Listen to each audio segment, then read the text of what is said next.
Donc, bonjour à vous. Voilà, je fais cette vidéo pour justement vous faciliter la tâche lors de vos mises en page. Donc, c'est intéressant en fait parce que bah, ici, InDesign, bah, vu qu'il est doté pour la mise en page, donc il permet vraiment de pouvoir structurer voilà, vos pages, de pouvoir mettre sur pied bah, des éléments prédéfinis qui vous aideront par la suite non seulement à gagner du temps, mais aussi à faire en sorte que votre travail respecte une certaine uniformité. Alors, ici, je vais aborder principalement les gabarits et les styles de caractères, les styles de paragraphes. Donc, on va commencer par les gabarits. Donc, d'abord, je commence par créer un document, fichier, nouveau document. Et donc, ici, je vais prendre impression, je prends un format A4. Donc, s'il y a un portrait, je coche bien page en vis-à-vis. Je crée un document de 8 pages. Les marges ici, bon, j'ai pas vraiment besoin de paramétrer là. Mais peut-être juste pour que vous sachiez, bah, marges, bien évidemment, sont les marges de votre document. Et ici, dans fond perdu, bah, si jamais vous voulez laisser des bords perdus sur votre document, c'est à ce niveau-ci qu'il faudra paramétrer. Et donc là, j'ai tout ce qu'il me faut. Donc là, c'est bien évidemment tout en haut ici le nom de mon document. Une fois que c'est fait, eh ben, moi, je vais créer mon document. Alors, quand le document apparaît, donc vous avez ici dans le panneau page, toutes les pages de mon document. Et également, vous avez quelques gabarits, un gabarit déjà par défaut. Alors, ce gabarit ici, ça c'est A gabarit. Donc, en fait, c'est le gabarit qui correspond à la lettre A. Alors, ici, vous voyez toutes les pages de votre document. Pourquoi est-ce qu'il y a un A ici? Tout simplement parce que ces pages-ci utilisent le gabarit A. Qu'est-ce que cela veut dire? Ça veut dire que tous les éléments qui sont présents dans le gabarit A sont repris sur chacune de ces pages.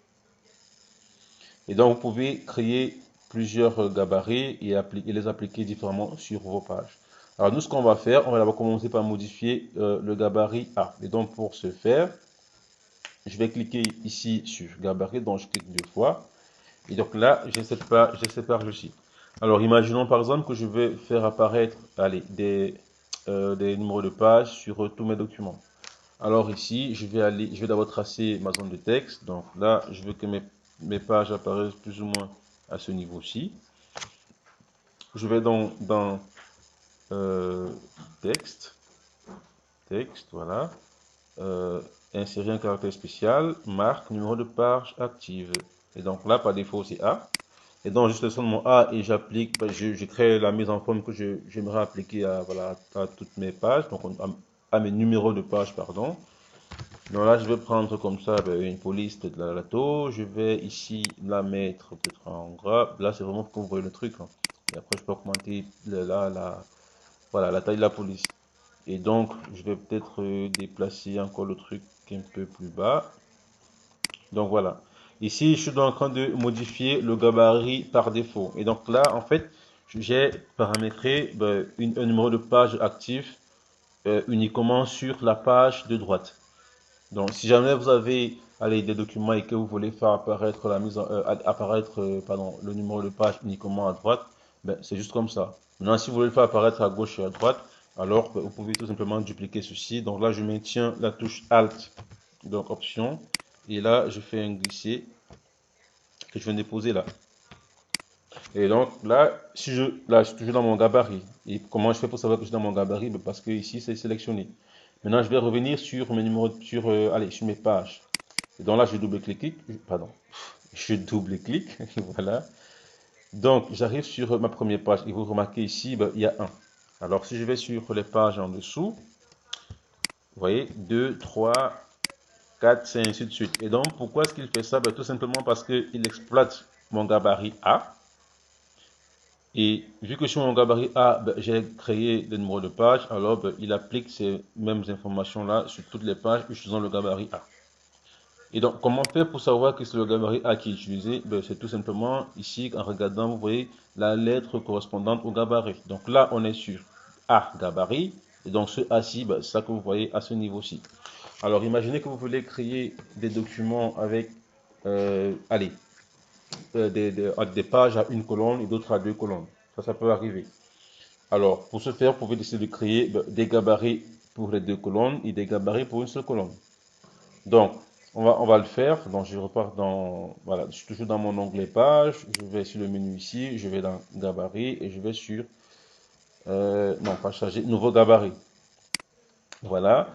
Et donc ici c'est B. Et donc là, vu que c'est pour les deux, allez, une colonne, on va commencer par une colonne. Je vais taper ici une colonne. Voilà. Et donc ce sera deux pages en vis-à-vis, format A4. Donc je fais juste OK. Vous voyez là, il apparaît, voilà, le gabarit B. Ah. Bon, ici, mon gabarit B, donc là, il n'a pas de page, hein. J'ai pas mis de numéro, je n'ai pas mis de numéro, pardon, j'ai pas mis de numéro de page. Ça veut dire que si jamais je l'applique sur des pages, ben, vu que lui n'a pas de numéro, il n'a pas de numéro, pardon, ben, sur ma page, il n'y aura pas de numéro.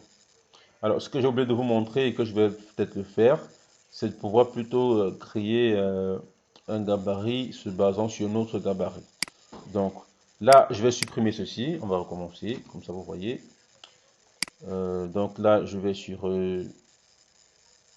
supprimer dans la planche type B une colonne. Donc voilà, j'ai supprimé. Et donc je vais repartir sur, voilà, sur le menu. Je vais sur nouveau gabarit. Très bien, donc c'est les mêmes informations que tantôt. Là, je vais mettre une colonne comme tout à l'heure. Et donc ici, c'est deux pages. Et là, il y a une option qui est intéressante. Donc d'après le gabarit. Et là, vous voyez par défaut, c'est 100. Et tout en bas, si je clique, il affiche gabarit A. Donc là, en fait, il affiche la liste de tous les gabarits existants. Maintenant, c'est quoi la différence? Si je choisis 100, alors ce gabarit que je crée, ben, il est vide. Il n'est basé sur qu'un gabarit. Donc c'est vide par défaut et moi, je le personnalise comme je veux. Maintenant, si je prends par exemple un gabarit A dont je sélectionne un gabarit A, alors dans ce cas, il récupère toutes les informations qui étaient présentes, voilà, qui sont présentes, pardon, sur le gabarit A. Et donc actuellement sur notre gabarit A, on a créé un numéro de page active. Ça veut dire que lors de la création donc de mon gabarit B, vu qu'il se base sur le gabarit A, alors il ira récupérer allez, la pagination que j'ai mis sur le gabarit A. Donc là, je vais donc prendre le gabarit A, donc sélectionner et je fais OK. Et vous voyez là par défaut, ben, c'est B. Là, il met B parce qu'on est dans les gabarits. Donc si on l'applique sur une page, ça changera en mettant plutôt le numéro. Donc voilà, là, on est donc sur une colonne. Alors ici, on va tracer un rectangle, par exemple. Voilà. Et donc ici, c'est une forme en fait, voilà, que l'on peut modifier par la suite. Donc vous vous rendez compte qu'ici, ben, sur mon rectangle tracé, soit le texte, ben, c'est la même chose que je fais autrement, hein. Je peux sélectionner simplement mon texte et ici je viens, je trace une zone de texte. Voilà, comme ci. Donc, vous voyez, donc là j'ai ma zone de texte. Donc, je peux décider que ben, moi je veux qu'en général mes zones de texte soient plus ou moins avec cette marge-ci et que voilà, elle s'arrête ou alors qu'elle commence à ce niveau-là. Donc là, j'ai créé ma zone de texte. Et ça, c'est allez, ça c'est ma zone de texte sur les pages qui se trouveront à gauche. Alors maintenant, je veux que sur la page de droite, dans colonne 1, ben, que la zone de texte soit vraiment en parallèle, genre côte à côte comme ça. Donc là, je peux faire ça. Et là, c'est bon. Là, mon gabarit, voilà, il est paramétré par défaut. Si je veux, je peux augmenter aussi, je peux aussi ajouter des formes. Par exemple, je peux dire, ici, j'aimerais que sur toutes les pages utilisant le gabarit B, ben, qu'il y ait par exemple un petit rond tout en haut de couleur, par exemple, je prends le cyan. Voilà, uniquement là. Donc là, j'ai choisi que le rond n'apparaît uniquement que sur la page de gauche. Et sur la page de droite, j'aimerais faire apparaître plutôt un rectangle. Donc, je vais tout simplement tracer un rectangle là-bas.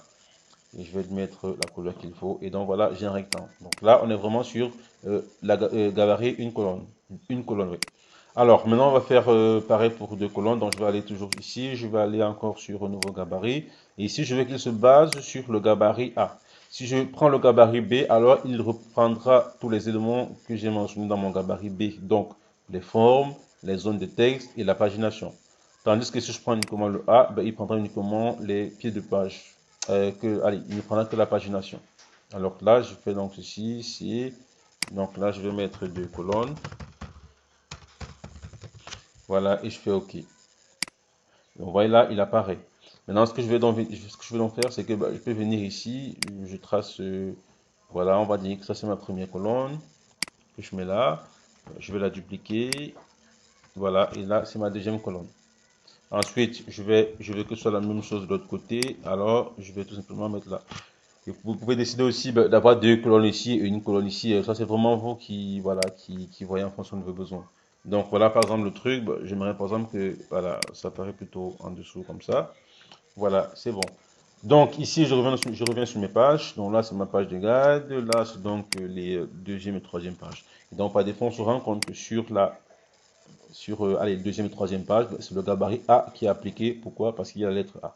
Alors moi je veux donc justement dans mon document avoir ici un contenu qui se tient sur une colonne.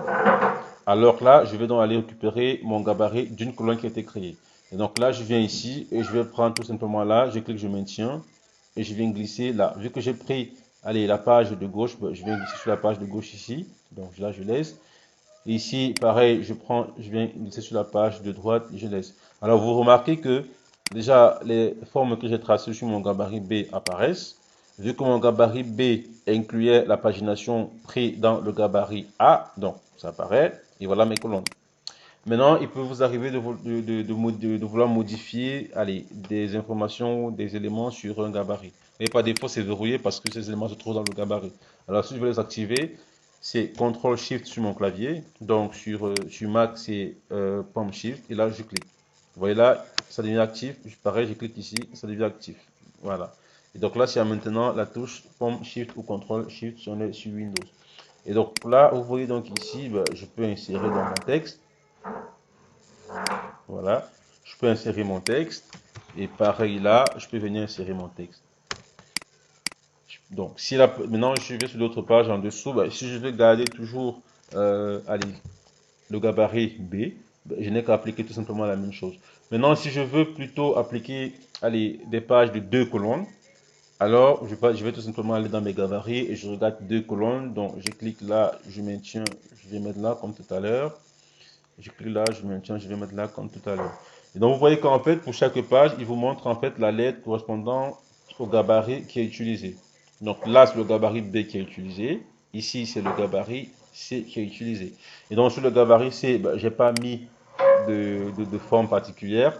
J'ai juste mis les colonnes sur chaque page. Donc ces mêmes colonnes apparaissent. Alors je vais faire comme tout à l'heure, CTRL SHIFT ou Windows ou la touche POM SHIFT. Pardon. Et donc là, je clique, pap. Voilà. Je vais créer un lien sur tous mes pages pour que ça aille plus vite. Dans les liens, ici, ça permet tout simplement, si jamais la zone de texte, mon texte pardon, déborde de ma zone, qu'automatiquement InDesign vient le compléter dans cette zone-ci. S'il déborde à nouveau, il vient mettre ici, et ainsi de suite. Donc là, je fais comme tout à l'heure, je vais remplir avec du texte de substitution. Et vous voyez, par défaut, il a rempli. Donc là, ça permet que par défaut, vous voyez, j'ai une même mise en page. Et donc là, je peux créer autant de pages que je veux. Et sur mes pages, j'ajoute des gabarits voilà, que je veux. Et dans le gabarit, comme je dis, vous pouvez mettre n'importe quoi. Et ici, ça contient vraiment des informations qui apparaîtront sur beaucoup de pages quand même. Ça ne sert à rien de faire un gabarit juste pour une illustration, puisque l'illustration, elle est destinée pour être vue peut-être sur une page. Maintenant, si après c'est des petits effets de pagination ou des petits dessins qui vont apparaître partout, oui, alors là, il faut mettre dans le gabarit. Donc voilà un peu plus ou moins à quoi servent les gabarits. Maintenant on va voir comment créer donc, des styles de caractères et des styles de paragraphes. Alors, toujours pour uniformiser votre mise en page, je vais par exemple ici prendre du texte. Je vais sélectionner là une zone de texte et je vais écrire mon premier article. Voilà. Donc là, j'ai mon titre. Alors, par exemple, là, moi, je vais en faire un grand titre. Et donc, je vais entrer tous les éléments. Donc là, je modifie la police. Je vais modifier la taille. Je vais augmenter la graisse. Je vais modifier la couleur. Voilà. Vous voyez, là, c'est mon titre, par exemple. Alors, moi, ce titre-ci, j'aimerais que chaque fois que je veux utiliser un texte avec la même hiérarchie, qu'il respecte la même mise en forme. Sans toutefois recommencer le travail à zéro, aller dans police, machin. Alors, qu'est-ce qu'il faut faire? Je vais simplement sélectionner mon texte. Je vais dans la fenêtre style de paragraphe. Donc, c'est juste là. Si vous ne l'avez pas, vous pouvez aller dans l'onglet fenêtre. Vous allez dans style et là, vous avez style de paragraphe. Voilà. Donc, dans le paragraphe, mon texte étant sélectionné, donc moi je vais maintenir la touche Alt enfoncée et je vais cliquer ici sur la petite icône là. Alors, il y a une fenêtre qui va s'ouvrir et là, moi je vais entrer allez, le nom H1. Voilà. Et donc, ici, je fais OK. Et donc là, vous voyez, il y a un nouveau style de paragraphe qui est apparu, donc H1. Et mon texte, mon titre toujours sélectionné, ben, je vais cliquer sur H1. Et donc comme ça, sur ce texte-ci, ben, il a appliqué voilà, tous les styles prédéfinis dans le style de paragraphe H1. Donc ensuite, imaginons que ben, je veux plusieurs niveaux de titre, donc peut-être un H2. Donc je peux venir ici et je peux mettre genre mon second titre. Alors lui, par exemple, je veux qu'il soit plutôt en noir. Je veux qu'il soit moins gras. Donc le 34, je vais mettre 24 par exemple. Voilà. Je veux qu'en général, par défaut, il y ait un petit espacement avec le premier paragraphe. Et donc je viens ici, cette icône-là juste en dessous du A, je clique. Et donc là, vous avez ceci. Et donc là, je vais augmenter en fait l'espace qu'il y a, vous voyez au-dessus, donc l'espace qu'il y a, voilà, et automatiquement il descend. Et donc là, ça veut dire que tout, euh, pour ce nouveau paragraphe, si, ce nouveau style de paragraphe que je vais créer, ben, chaque fois qu'on va l'appliquer quelque part, ben, il laissera un écart de 4 millimètres avec voilà, le paragraphe du dessus. Donc ici, j'estime que c'est suffisant. Et donc c'est bon. Alors comme tout à l'heure, je fais Alt, je maintiens et je clique là sur créer un nouveau style. Donc toujours en maintenant la touche Alt ou Option en français. Et donc là, je clique. Et donc moi, je vais l'appeler H2. Alors ici, je me mets d'après le H1. Donc c'est un peu comme les gabarits. Donc si je mets d'après le H1, ben, il va prendre certains éléments de base de mon H1. Surtout des éléments comme la police d'écriture par exemple. Donc là, je mets nom du style H2, je fais OK. Mon texte toujours étant sélectionné, je clique sur H2. Voilà. Et donc, si je reviens sur mon premier, vous voyez, quand il est sélectionné, ben, automatiquement, il me montre ici que c'est le style de paragraphe H1 qui est appliqué. Si je vais sur le deuxième, vous voyez, il change. Il me montre ici que c'est le style de paragraphe H2 qui est appliqué. Et donc, si jamais dans mon texte ici en dessous, par exemple, ce texte-ci sélectionné, je dis, ben, moi, je veux le mettre en grand titre, comme ici. Ben, je ne recommence pas tout à zéro. Je l'ai sélectionné, je viens ici, je clique sur H1. Vous voyez, et automatiquement, il m'applique la même mise en forme qu'ici. Alors, si je veux, je peux prendre également ben, le texte en dessous, comme ça. Et là, je vais cliquer sur H2. Ah oui, ici, il a mis tout, y compris le premier. Pourquoi?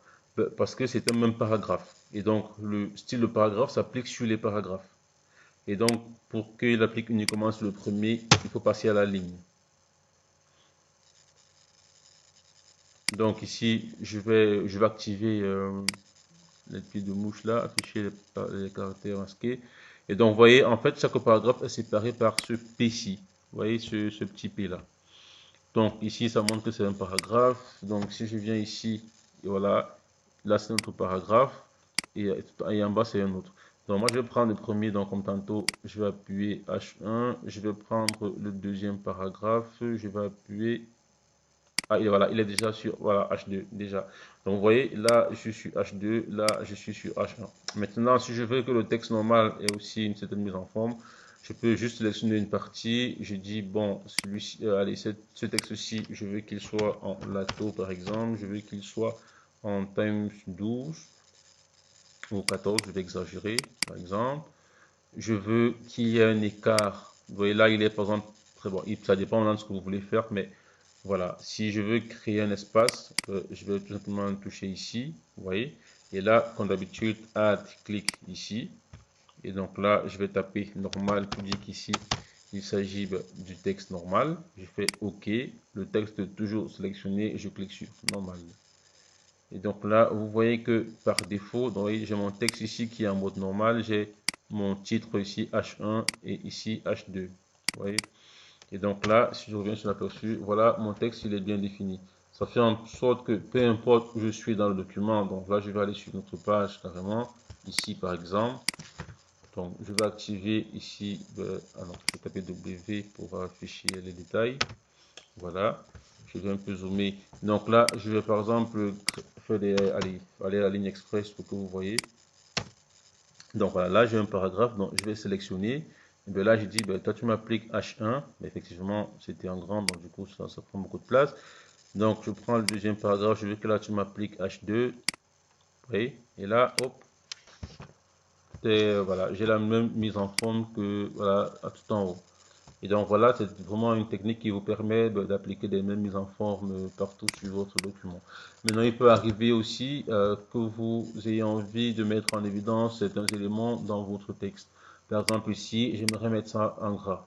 Alors, quand il est sélectionné, je vais aller tout ici en haut et je vais choisir, par exemple, la bold gras. Ou tout comme je peux aussi mettre une autre couleur. Par exemple, je sais pas moi, je prends ce rose là. Et vous voyez ici, il y a un plus qui apparaît sur normal.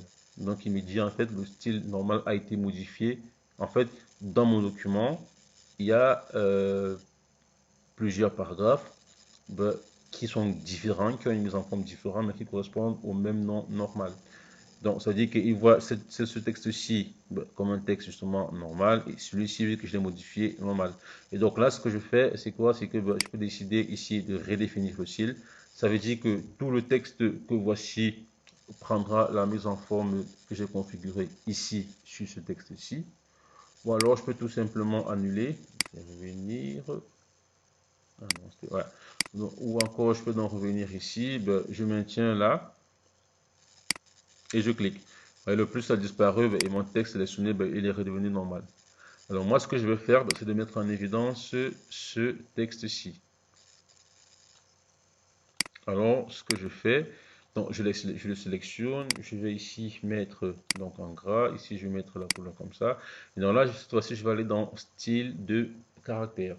Donc comme je dis, les paragraphes ça se répercute sur tout le paragraphe, tandis que le caractère ben, c'est uniquement sur voilà, le caractère sélectionné.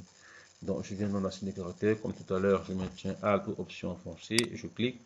Et donc là je vais peut-être mettre évidence 1, vous pouvez mettre gras ou rouge, ça dépend vraiment de ce que vous voulez.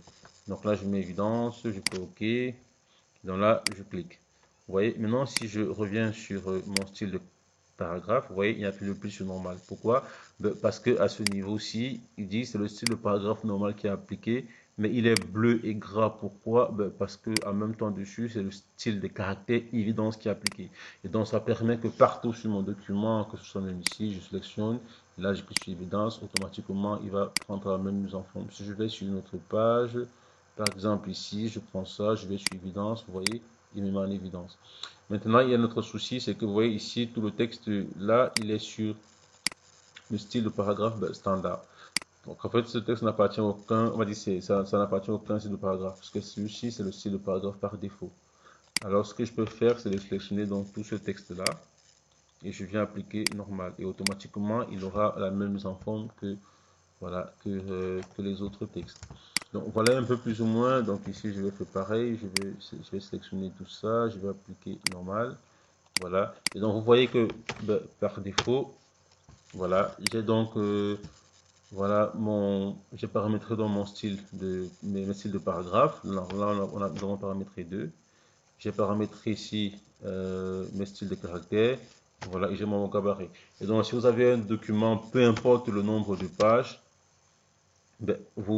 voilà, vous pouvez déjà mettre ces paramètres aussi par défaut et cela permettra justement que sur tout votre travail, que l'on voit une certaine cohérence, quoi. Et donc, vous pouvez vraiment aller beaucoup plus loin, avoir des gabarits de deux colonnes, ou bien d'une colonne, ou bien des gabarits dans un texte en rond, par exemple. Oui, donc là, vous allez par exemple dans le gabarit ici, vous sélectionnez cet outil ici, par exemple. Euh, non, allez, vous allez sélectionner par exemple un rond, voilà, ou tracé. Et là, vous mettez votre texte, par exemple. Et voilà, je vais peut-être remplir avec du texte de substitution. Vous voyez? Et donc là, vous pouvez décider de garder uniquement ce style là sur certaines pages. Et là, vous prenez tout simplement le gabarit et vous exportez. Donc voilà. Et un détail aussi, donc là par exemple, ici sur les pages 2 et 3, on a appliqué le gabarit B. Alors, si jamais je veux modifier un élément du gabarit B, par exemple, sur cette page ici, je veux modifier ceci. Alors, CTRL SHIFT ou bien pomme SHIFT, je clique dessus, vous voyez, et là, je peux modifier. Donc, par défaut, quand vous appliquez un gabarit sur une page, les éléments de ce gabarit sont verrouillés. Pour les déverrouiller, vous pouvez toujours faire donc CTRL SHIFT ou pomme SHIFT et cliquer sur l'élément. Vous pouvez aussi faire un clic droit directement sur la page et vous cliquez sur libérer tous les éléments du gabarit. Donc voilà. Donc l'avantage vraiment avec les styles de paragraphe, vous l'avez vu. Et si jamais, par exemple, dans mon travail, ben, un prof me dit, euh, ou alors j'ai envie de dire, ou je me dis, allez, cette police-ci, ben, au début, elle était bien, mais là, je trouve qu'elle ne va plus, je vais la modifier. Imaginez que vous avez un document, c'est pas moi, de 20 pages, 100 pages, 200 pages. Mais vous allez juste dans votre style de paragraphe normal, vous voyez, vous faites un clic droit, modifier. Et donc là, vous verrez une fenêtre qui s'affiche. Là, vous allez donc ici, vous modifiez et vous enregistrez. Ou alors, ce qui est plus facile, c'est que vous venez par exemple là, vous sélectionnez juste une partie. Là, donc c'était la police Lato. On va changer de police. On va prendre la police Thames par exemple. Donc là, vous validez. Vous voyez, le plus apparaît et vous faites un clic droit sur le style de paragraphe là avec le plus et vous cliquez sur redéfinir. Alors, automatiquement, dans tout le document, tous les textes sur lesquels était appliqué le style de paragraphe normal seront modifiés. Donc maintenant, au lieu de la police Lato, vous voyez, on a plutôt la police Thames appliquée partout. Donc voilà, ceci vous permettra d'améliorer vos mises en forme, j'espère. Si vous avez des questions, n'hésitez pas voilà, à m'envoyer des mails. Et je suis à l'académie aussi, en général, le lundi et le mercredi. Comme ça, c'est aussi le moment de changer physiquement, de voir un peu l'avancée. Et si vous êtes vraiment impossible, parce que vous êtes en stage ou bien pour une autre raison, voilà, vous pouvez toujours me faire un mail. Voilà, donc voilà, bonne soirée à vous, au revoir.